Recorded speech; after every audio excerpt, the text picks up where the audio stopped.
এদের সর্বোচ্চ চাহিদা যে একটা মসজিদ আর একটা মাদ্রাসা পেলেই হবে।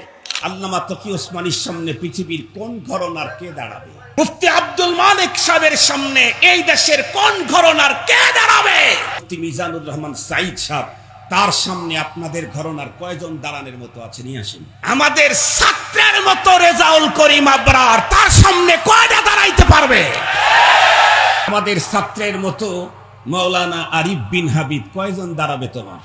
আমাদের ছাত্রের মতো রেজওয়ান রফিকি, কে দাঁড়াবে তার সামনে ওই সাবজেক্টে? এখন আবার কওমি মাদ্রাসার হুজুরদেরকে নিয়ে তার সিরিয়াস চুলকানি শুরু হয়ে গেছে। কওমি মাদ্রাসার হুজুররা নাকি শুধু শুধু মসজিদ আর মাদ্রাসা পেলেই বাস বাস। আর বলার ভঙ্গি নেওয়াতে মনে হইল শুধু হুজুরদেরকেই ছোট ভাবছে, তাই না, মাদ্রাসা মসজিদকেও সে তুচ্ছ মনে করতেছে। শুধু মাদ্রাসা মসজিদ হলেই, এরপরে আবার আমাদের সিলেবাসের উপরেও কথা বলেছে।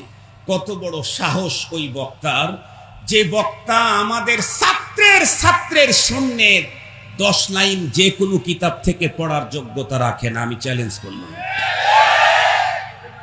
অনেক কিতাব থেকে পড়তে পারবে, আমরা যেই কিতাব সামনে দিব সেখান থেকে পড়তে পারবে না। চ্যালেঞ্জ করলাম, চ্যালেঞ্জ। সে উলামায়ে কওমিয়ার উপরে কথা বলে। আমি জিজ্ঞাসা করতে চাই, বাংলাদেশে শাইখুল হাদিস বলতে তাদের ঘরানার কয় ডজন আছে? বাংলাদেশে মুফতি আজম বলতে তাদের ঘরানার কয় ডজন আছে? বাংলাদেশে বিশ্বনন্দিত কারি বলতে তাদের প্রোডাকশন কয় ডজন আছে?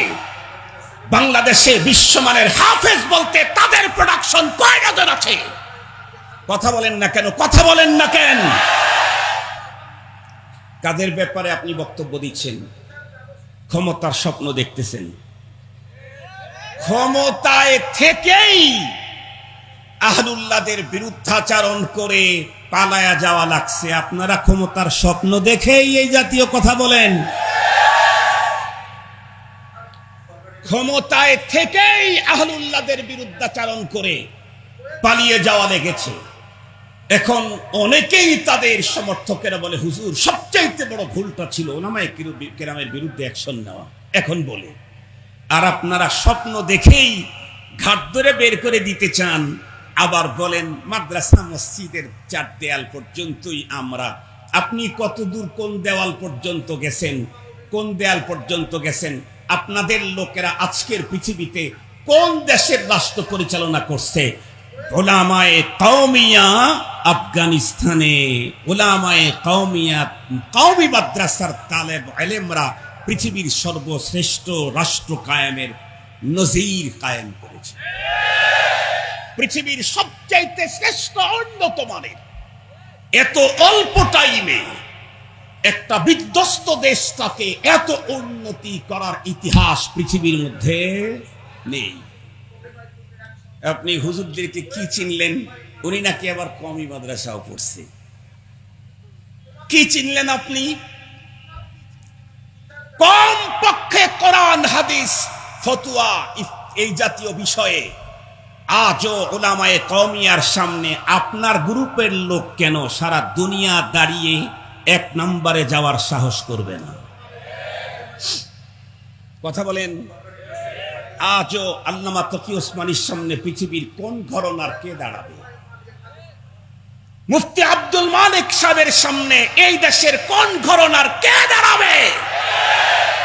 আজকে মাহফিলের সম্মানিত প্রধান অতিথি মুফতি মিজানুর রহমান সাইদ সাহেব, তার সামনে আপনাদের ঘরানার কয়জন দাঁড়ানোর মতো আছে? নিয়ে আসেন।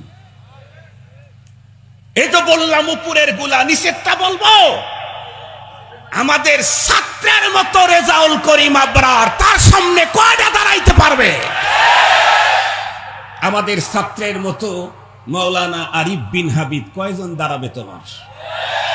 আমাদের ছাত্রের মতো রেজওয়ান রফিকি, কে দাঁড়াবে তার সামনে ওই সাবজেক্টে? মুহতারাম হাজিরিন, যাকে তাকে নিয়ে যখন তখন তিরস্কার করা লাগে না।